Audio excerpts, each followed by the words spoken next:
Good afternoon, everyone. Hope you're all okay.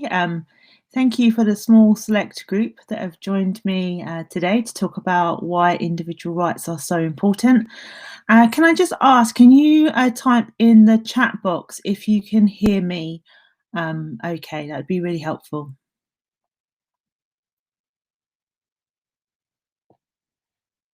Cool. Awesome. So hopefully we will be talking for about half an hour, and then there'll be an opportunity to ask me any questions that come along. So I'm going to kick off. So who am I? So my name's Kellie Peters. I'm a co-founder of Data Basics. I've been working in the field of data protection and information governance now for 20 years, and I am very passionate about data protection, and hopefully I'll be able to provide you with some useful insight. As I go along, if questions come up, if you want to type them in the chat box, I will come to them all at the end. So when you were in the waiting room, you should have seen the option to download this one page along with a subject access request questionnaire. Hopefully you all had the opportunity to download that. If not, I can make sure that that is sent out to you afterwards. I'd also just to remind people that this is being recorded for purposes that I can then put onto the website afterwards. Okay, so there are 8 individual rights that are afforded to all individuals that fall under the General Data Protection Regulation, and I have listed them here. My intention is to go through each of these 8 individual rights, and I will give you examples of where fines have been issued because people have not followed the rules appropriately. I will make sure that anyone who missed the download option I will email it out to them afterwards. So the first right is the right to be informed. Everybody has the right to know what information is being processed about them and how that information was obtained, whether it was directly from the data subject or via a third party. Everyone has the right of access to information that a controller has, and I will explain to you why that's important and how that is quite time consuming for anyone that may have to respond to a subject access request. Very closely linked to the accuracy principle is the right to rectification. So where there is inaccurate information on an individual, they have the right to ask you to correct that. There is the right to be forgotten, or as it's known in the GDPR, the right to erasure. There is also the right to restrict processing. So if you are currently challenging someone on the accuracy of your data, you may also ask that that data be restricted until it is addressed. There is the next right is the right to data portability, which requires organizations to be able to transfer data either directly to the data subject upon their request in an easy readable format, or it has to be transferred to another data controller. And again, I'm going to talk about that in a little bit. There is the right to object, which some of you may be familiar for in terms of direct marketing. It is an absolute right that the individual has the right to say, stop marketing to me. And I will talk about the repercussions of when that goes wrong. And then one that's hit the most amount of press over the summer is the rights related to automated decision making, including profiling. And I'll talk about why that was talked about so much over the summer in relation to the exam results, which some of you may have had children, nieces, nephews, or know of children or friends that were affected in the early stages of the A-level and GCSE results. Okay, so let's kick on. So every organisation has to inform data subjects, that's you, me, employees, suppliers, clients, any of our business networks. So anybody that engages with us whose data that we process, they have the right to be informed about how we process their information. This is typically referred to as privacy notices. And within that privacy notice, we need to set out how we got the information. So was it direct from the data subject? So was it by a customer registering for a newsletter, or was it via a third party? And that could be an example of a lead generation organization that has obtained data for you to use for marketing purposes. So we have to make sure that we are very clear. The very first principle of GDPR is about being fair, lawful and transparent. So it is the first right that is given to individuals. And it is one that a lot of the European data protection authorities, not so much the UK Information Commissioner's Office at the moment, but a lot of other European data protection authorities are actually penalising companies where they have not been clear in their use of personal data. So the example here was March this year. So remember at the beginning of this year, we were at the early stages of COVID, and there was questions about whether or not data protection authorities would continue to penalise companies for non-compliance because of the challenge of managing the pandemic. So the Spanish Data Protection Authority, which is by far one of the most prolific in finding companies at the moment, fined the Amalfi Servicio de Restoration €6,000. Now that's not a lot of money. However, think about that impact on your bottom line for insufficient information about the use of video surveillance. So privacy notices are not just about websites and telling individuals what you're processing. Think about external kind of devices that are collecting data, such as video surveillance outside of your building. And there wasn't an appropriate notice in this case. So one of the questions I'd want you to really take away and consider today is, hopefully after 2 years, you know all the types of data that you are collecting and processing on individuals. What I'd ask you to do is, have you updated your privacy notice? So as of today, bear in mind that possibly new data has been collected since the pandemic. Are the privacy notices that you have for employees, for customers, for the website, for any external kind of video or phone calls up to date? Are they transparent? So are they easy to find, easy to read, and not full of massive amounts of legal jargon? And do they clearly set out the different purposes, the lawful basis for processing the information, as well as all the other individual rights that are given to an individual? So here are some takeaway questions for you to think about. If you can tick all of that, then you can happily say you are being transparent.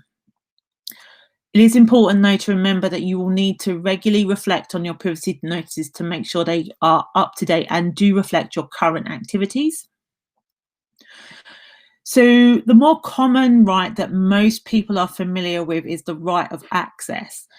Now, I have seen a significant increase in individuals, especially those that are unhappy with decisions that are being made, in particular about redundancies, using their right to ask organisations about the data that is held on them. So they have, individuals, the absolute right to obtain from you, an organisation, confirmation as to, do you process personal data? And if you do process data on him or her, where is that data available, and how can you make it accessible to those individuals? Commonly referred to as data subject access requests. I'll be absolutely honest, these can be incredibly time consuming and incredibly costly. On average, we are finding that it is taking clients of ours a couple of days over a calendar month to be able to respond to this, because they haven't necessarily had the processes in place. So a question for you would be, if someone was to ask you for a copy of all of their information that you process on them, and it was to take you 3 days, how much is that going to cost you as an organization to address? And could you put in some policies and processes now to kind of mitigate that potential cost to you? Individuals have the right to complain if a subject access request hasn't been addressed properly or has been ignored. Now, it is a very common occurrence for companies to ignore subject access requests, particularly because their staff are not aware that a subject access request has been made. Because an email or a call or someone turning up at your offices, when that's allowed, they don't have to say, I'm submitting a data subject access request. They could simply say, I'd like to know what information you hold on me. So in July of this year, the Dutch Supervisory Authority did find a Bureau of Credit registration €830,000, a significantly larger sum than the previous fine that we talked about on the right to be informed, because they hadn't updated their information. So one, they was asking individuals to pay for subject access requests. That was removed as part of GDPR. And two, they said that you could access the information once a year for free, but it would be sent to you in paper format. The commissioner in Holland said that was totally unacceptable, and the individuals were not having their rights properly assessed. So they fined them, and £830,000 is a lot of money to be able to fine. Now, obviously, a company can challenge the commissioner on any fines that are received. However, if they do have to fork it out, they do have to find the money.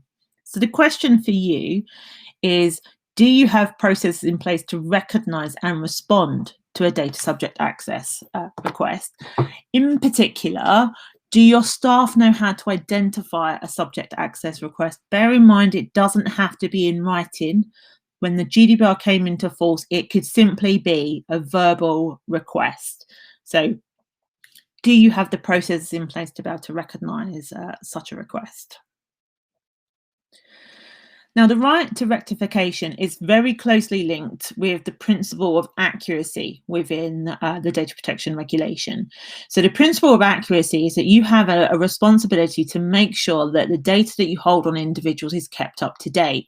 Where you advise that it is not accurate, you have a responsibility to update that, typically within 1 calendar month of being notified.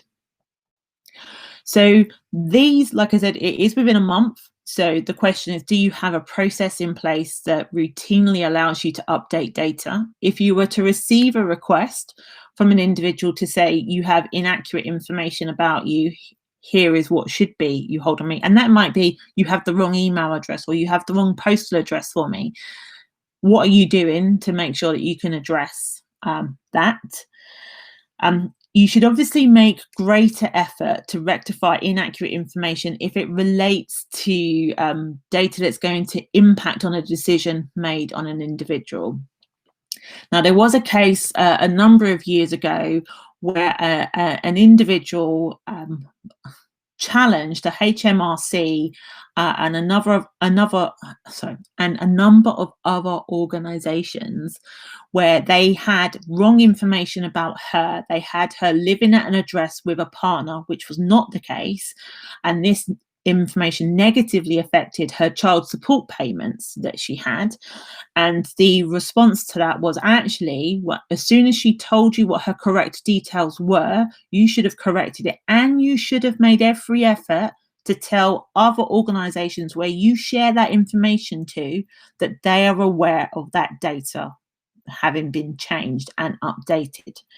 So my question for everybody here on the webinar is, what processes do you have in place to address accuracy? So do you have an annual review of your data where you're checking with individuals that their data is correct? Or do they have the ability to be able to update their information themselves? And how effective are these processes? So have you checked to see if they are actually working? Because you don't want to be caught out if this doesn't work.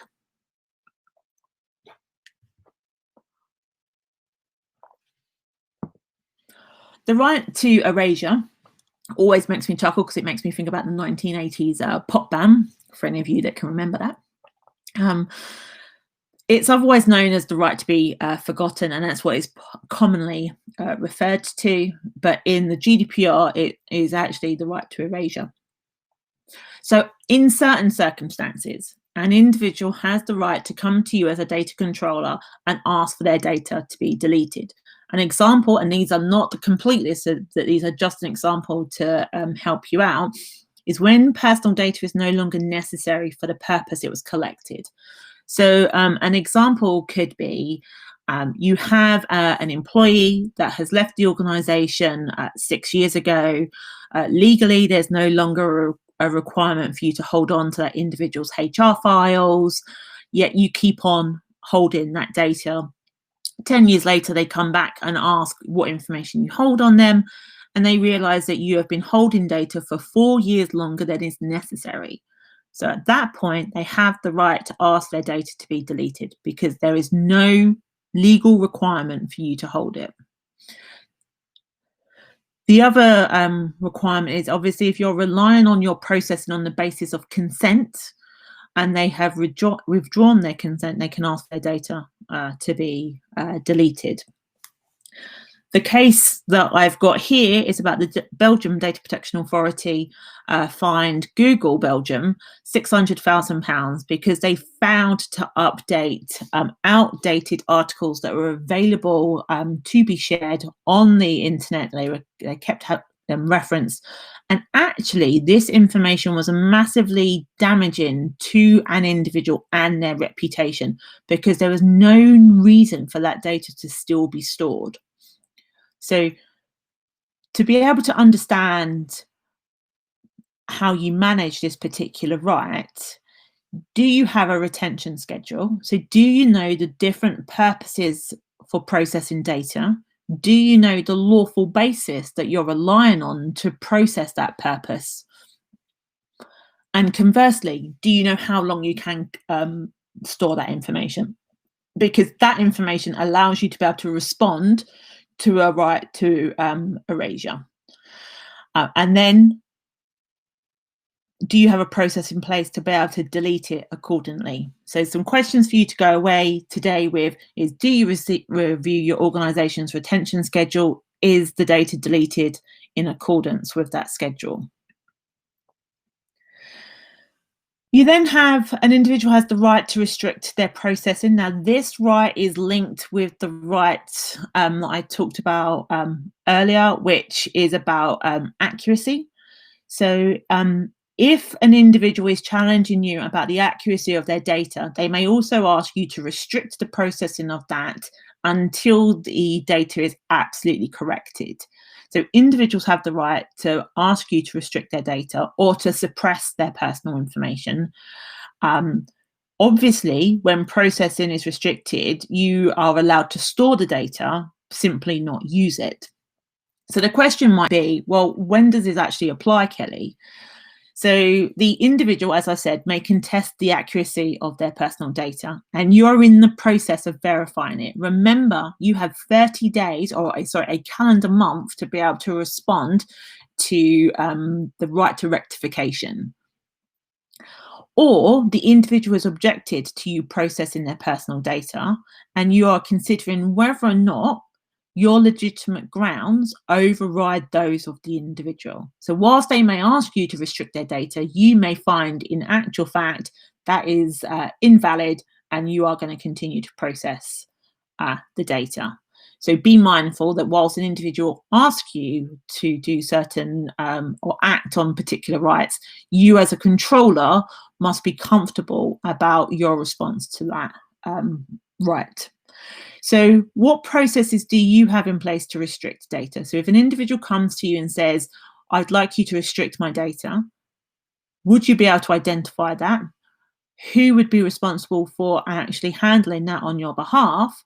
And can you confirm they work? So if you're going to suppress data, are you suppressing it and that data is then hidden from view? So what are your processes and do they actually work?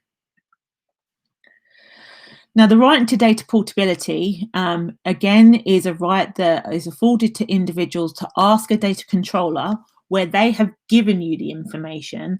They will ask you to give them a copy of that data in a easy format that is commonly used. So think about things like PDFs or CSV.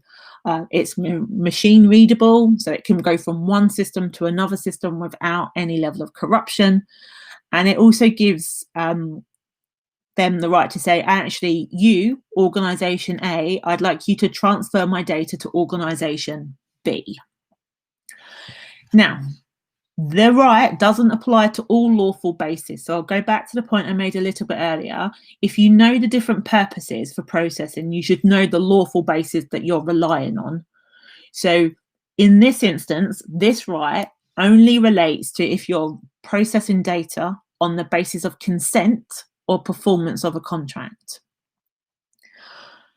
or you are carrying out the processing by automated means. So you should know what data you're processing by contract or by consent, and you should also know what information that individual has provided you with to be able to then respond to this. Now, bear in mind that with all the other rights, as with this, you have a calendar month to be able to respond to this.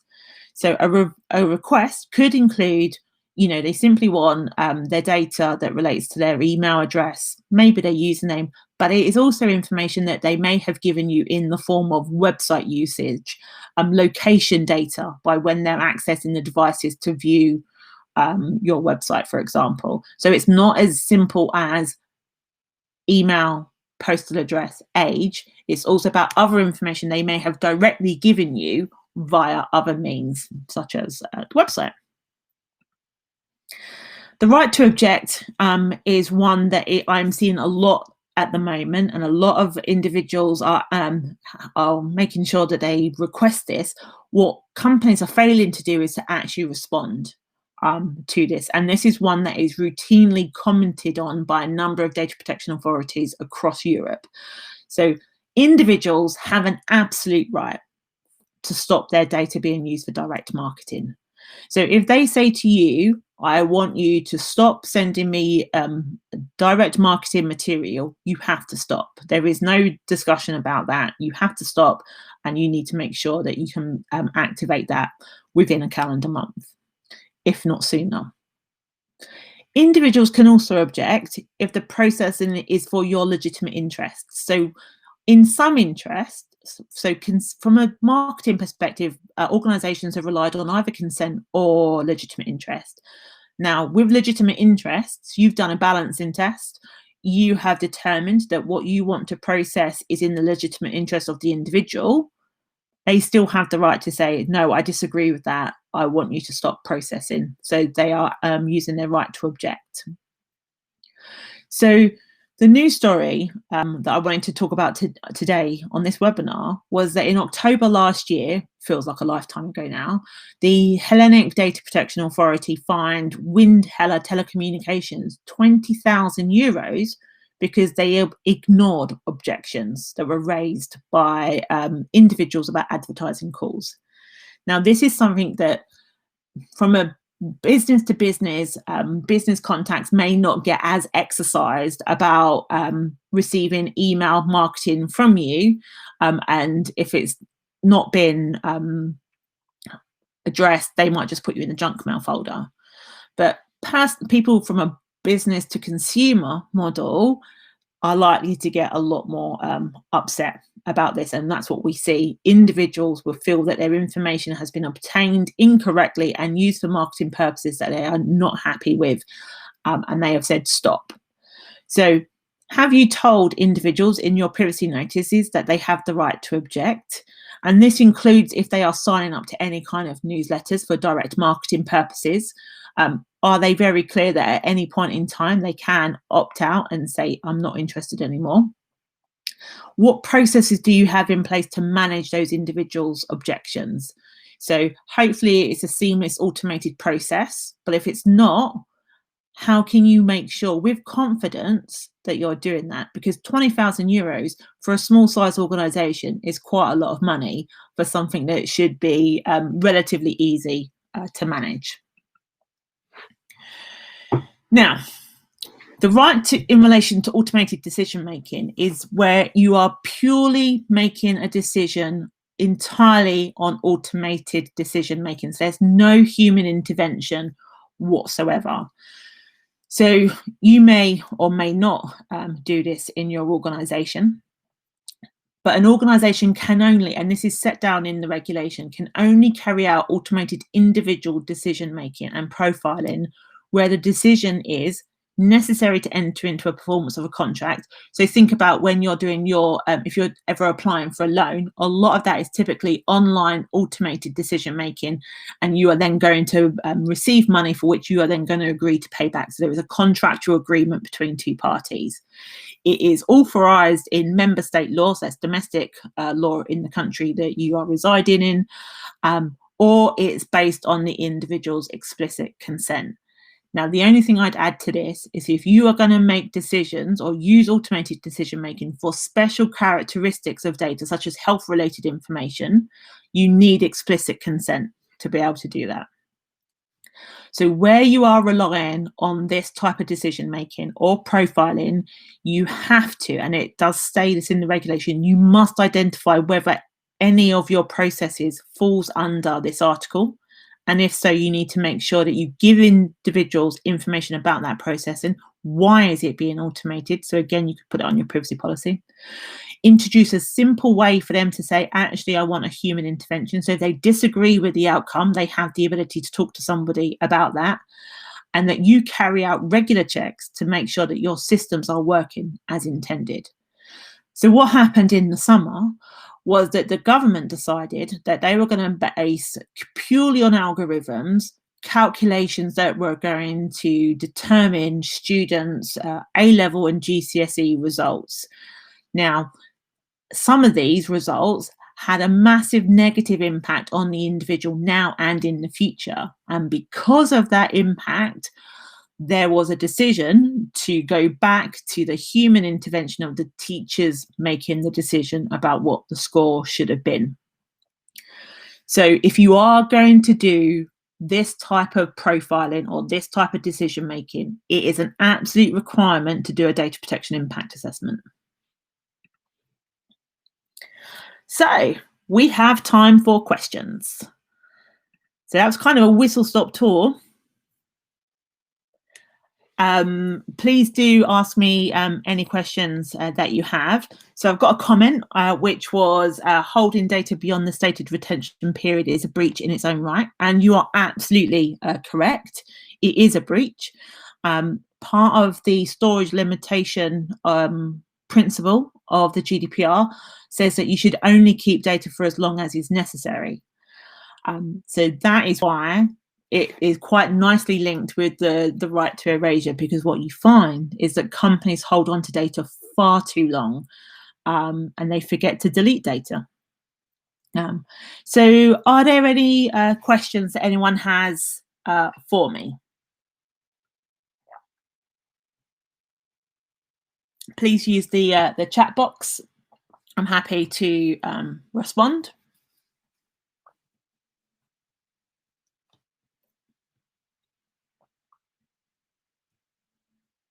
Whilst I'm waiting for some questions, can I ask anyone that joined just after midday, did you all get a copy of the two handouts that were available to you in the waiting room? If not, I'll make sure I can download those and send them to you. Okay, so there's a question here about had an interesting discussion recently. When is data created? If it's in paper from 2018 and you transpose it to today, how old is it? I would agree that it's actually on the date that it was created. Just because you've converted something in a paper record to electronic doesn't suddenly change the date that it was created. So if you started collecting paper records originally, and that's when your retention period starts, as far as I'm concerned. And I don't think necessarily people will click onto that fact. No worries. For anyone that joined late, I will absolutely make sure that the downloadable handouts are available to everybody. Has anyone had any kind of experience with handling subject access requests, or do you have any questions about how these are affecting you?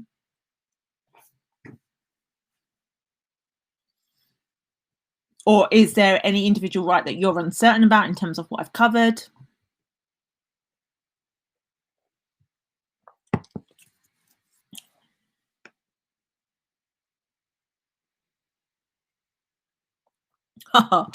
Yeah, so the comment here is that DSARs can be very time consuming, especially anonymizing emails with regards to employees.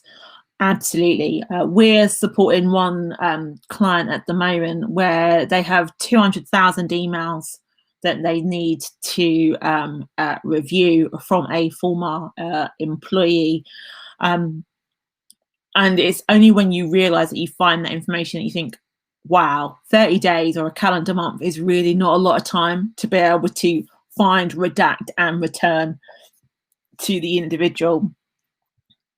So I think the earlier that you can identify that and whether there are any exemptions that apply, the easier that your life can be, potentially. However, you still could end up spending days of your time working on these. And if you're a government or public sector body, you're more likely to get more subject access requests than smaller organisations.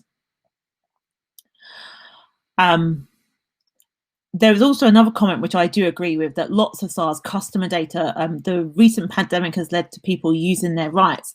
And I think that's because certainly what I saw is, I don't know if any one of you have gone out to pubs or restaurants recently, but when I've gone out, I've seen data being collected on paper forms, or they've put my information into a kind of an iPad, and they've just left the iPad open.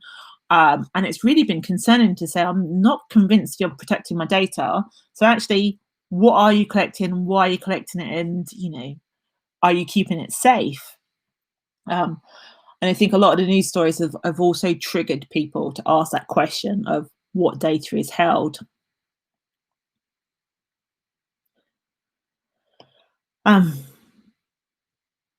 So we've also got a comment about the ones that a particular organisation has received.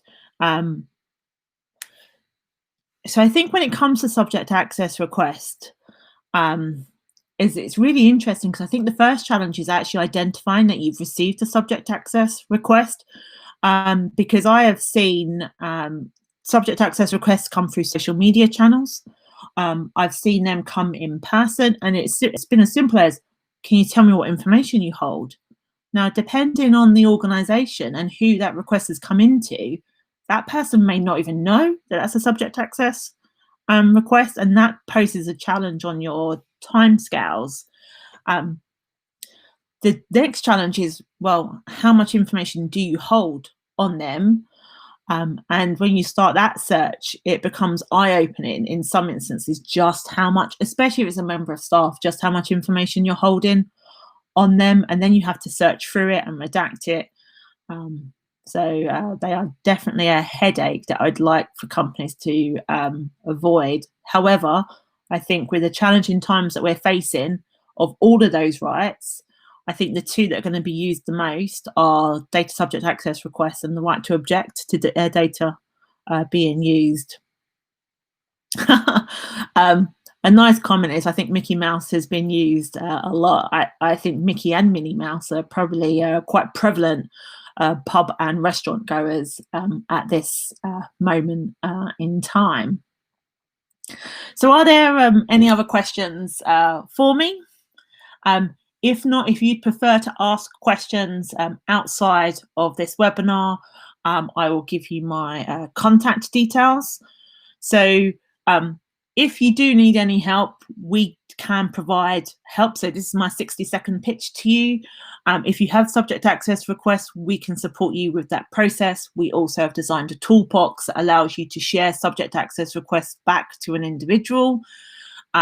If you're not sure if you're compliant with the regulation, or you just want to reassure yourself that your compliance is up to date, we provide audits. And I'm a big advocate of training. So we have online facilitated training by me or by my business partner, Regina, on a various number of subjects: how to be a data protection officer, handling subject access requests, managing retention schedules, for example, all of which can be found on our website. You can keep in touch with us in various ways. You can listen to me and Regina chew the fat on our weekly podcast. You can go to our website and look at training materials that we have, as well as some of the free self-assessments that we have on our website. And you can also follow us on any of our social media channels. So I would just like to say huge thank you to everybody that has listened to me talk for the last 35 minutes. It's been a pleasure to have your company. Thank you for interacting with me and sharing some really great information. I always find that handy. I will make sure that everybody gets a copy of this webinar, as well as the freebies. And like I said, if you have any other questions, please do feel free to contact me after this. Thank you very much. Really appreciate it. Have a great day.